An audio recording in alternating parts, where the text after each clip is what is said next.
seja bem-vindo ao Reverso, telejornal da Universidade Federal do Espírito Santo. Meu nome é Brunella Rios e hoje nós vamos falar sobre futebol, homofobia e os possíveis caminhos para um esporte mais livre e diverso.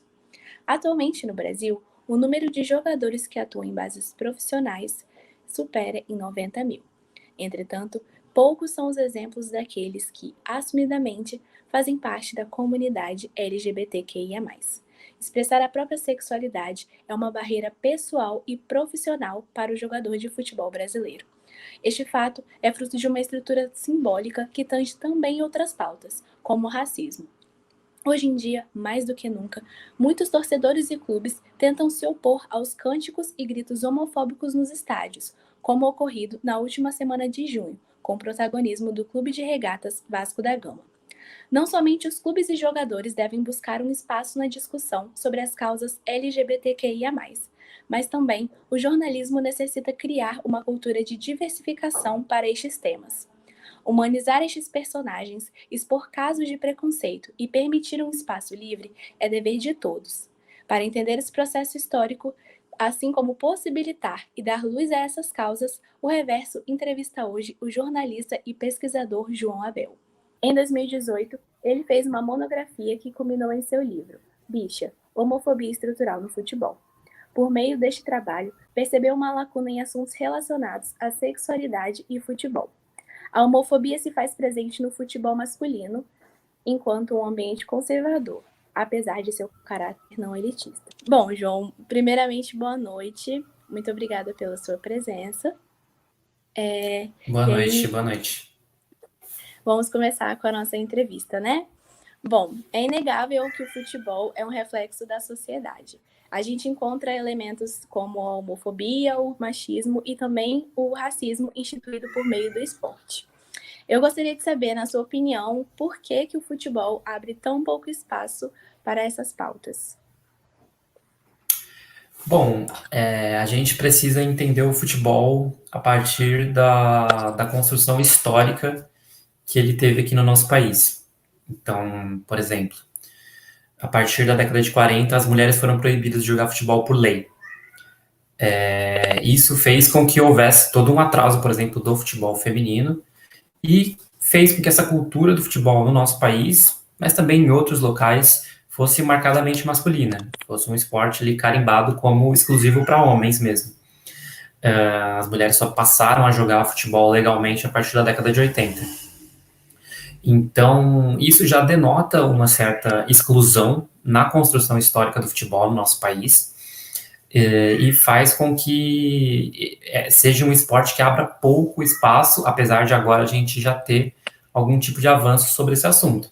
A gente tem, por exemplo, o Capixabas, que é um time do Espírito Santo, que é um time amador de homens gays, e é apenas mais um dos vários times LGBTs amadores que a gente tem pelo país hoje. Então, a gente tem uma construção histórica muito forte de machismo dentro do futebol e também de homofobia, mas nos últimos anos a gente tem visto algumas ações que fazem com que esse ambiente seja um pouco mais inclusivo. Com certeza. A gente vê que não só no futebol, mas também o jornalismo, ele tem que ser uma porta de entrada para essas pautas, né? Você observa uma tomada de atitude dentro das redações?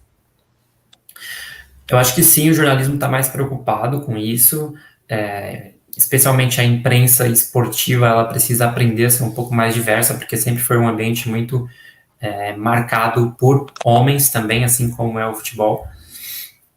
Isso acabou sendo refletido nas redações, mas eu acho que as redações elas têm buscado fontes mais diversas. Então, se você vai fazer uma matéria sobre alguma pauta de economia ou de cultura, você sempre tenta entrevistar fontes com diferentes vivências, porque aí a sua matéria vai ficar também mais bem feita. Então, no primeiro momento, as redações elas tentam mudar essa relação que elas têm com as fontes e também mudar a sua própria estrutura. A gente viu recentemente, por exemplo, um dos principais jornais do país, que é a Folha de São Paulo, fazer um trainee específico para pessoas negras. Isso porque as redações do Brasil, em geral, elas são formadas majoritariamente por pessoas brancas, então você precisa ter esse tipo de diversidade. As empresas estão muito preocupadas com isso, e as redações também não deixam de funcionar numa lógica de empresa, então essa preocupação com diversidade e inclusão tem sido bastante forte, e eu tenho percebido isso bastante. Com certeza, esse é um avanço muito grande que a gente tem visto, né? No mês passado, nós vimos que, em virtude do Dia Internacional do Orgulho LGBTQIA+, muitos clubes de futebol se manifestaram nas suas redes sociais a respeito do tema, né? Como foi o caso do Vasco, que teve um ato histórico em campo quando o Germano Cano levantou a bandeirinha de escanteio nas cores simbólicas da campanha.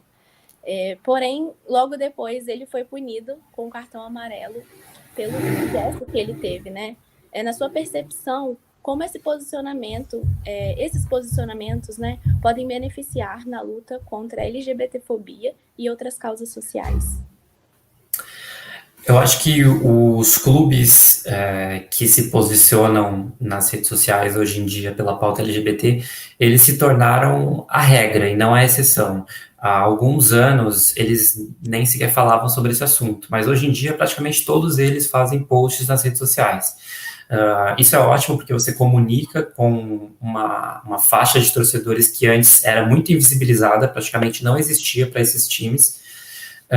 Mas a partir de agora a gente precisa cobrar mais do que simplesmente posts em redes sociais. Por isso a ação do Vasco foi extremamente importante. O Vasco tirou uma pauta da rede social e colocou dentro de campo.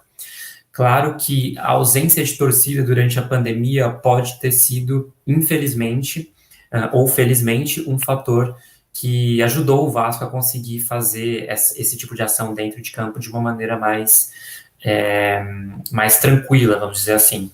E também o fato do Cano ter erguido a bandeira LGBT dentro do campo é um ato muito simbólico, porque o Vasco é um time muito grande e o futebol ele alcança milhões de pessoas, então quando você tem o futebol como um aliado dessas pautas, você acaba falando para muita gente e muitas vezes para pessoas que precisam saber sobre isso, são pessoas que às vezes são muito alienadas em relação a essas pautas e que a partir de um gesto como o do Cano acabam tentando entender, mas o que é essa bandeira, o que ela representa.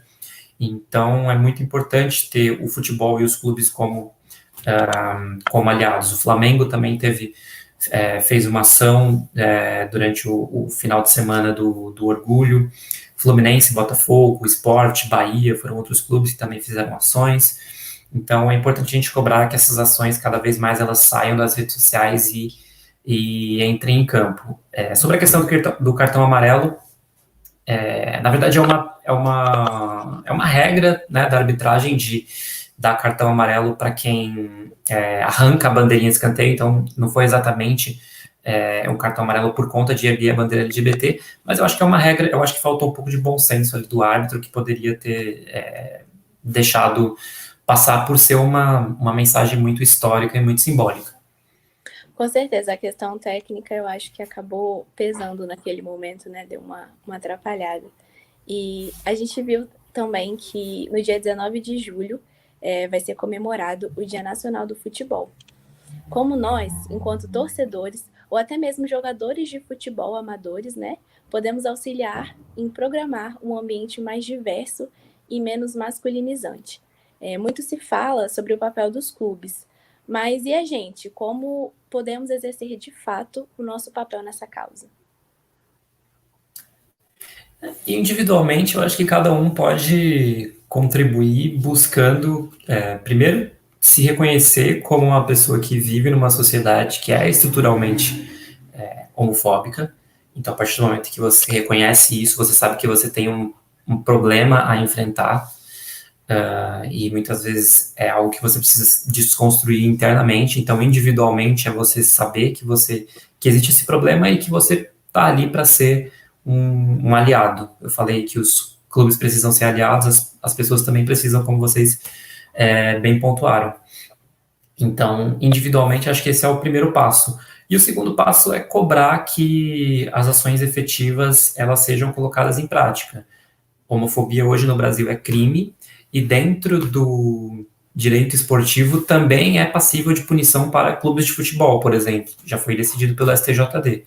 Então, a partir do momento em que isso acontece, a gente precisa denunciar o que está acontecendo e conversar sobre para entender como a gente pode mudar essa situação. Isso para futebol profissional. E para futebol amador, se inspirem em ações, como eu já citei aqui do Capixabas, mas tem outras ações. O Brasil hoje tem 3 times de homens transexuais, então a gente também precisa falar sobre essas pessoas. Tem um time aqui em São Paulo chamado Meninos Bons de Bola, que foi exatamente a partir deles que eu comecei a ter contato com essa pauta de sexualidade voltada para o esporte. Você tem o Big Boys, que é um time do Rio de Janeiro, tem o Transviver no Recife. Então, esses projetos são muito importantes e eles precisam crescer cada vez mais. Então, se empoderar dessa pauta do futebol e que mais pessoas LGBTQIA+, também pratiquem o esporte, que é o esporte, a base de uma modalidade esportiva é o coletivo, né? Você praticar com outras pessoas. Então, você não pode excluir pessoas simplesmente porque elas têm uma orientação sexual diferente. Então, acho que práticas como essas são importantes para a gente mudar essa realidade. Com certeza, eu acho que cada um fazendo sua parte dá para mudar bastante coisa, né? Muito obrigada, João, pela sua entrevista, pela disponibilidade. E é isso, né? Vamos Eu encerrar que por agradeço aqui. vocês. Muito obrigada e até a próxima.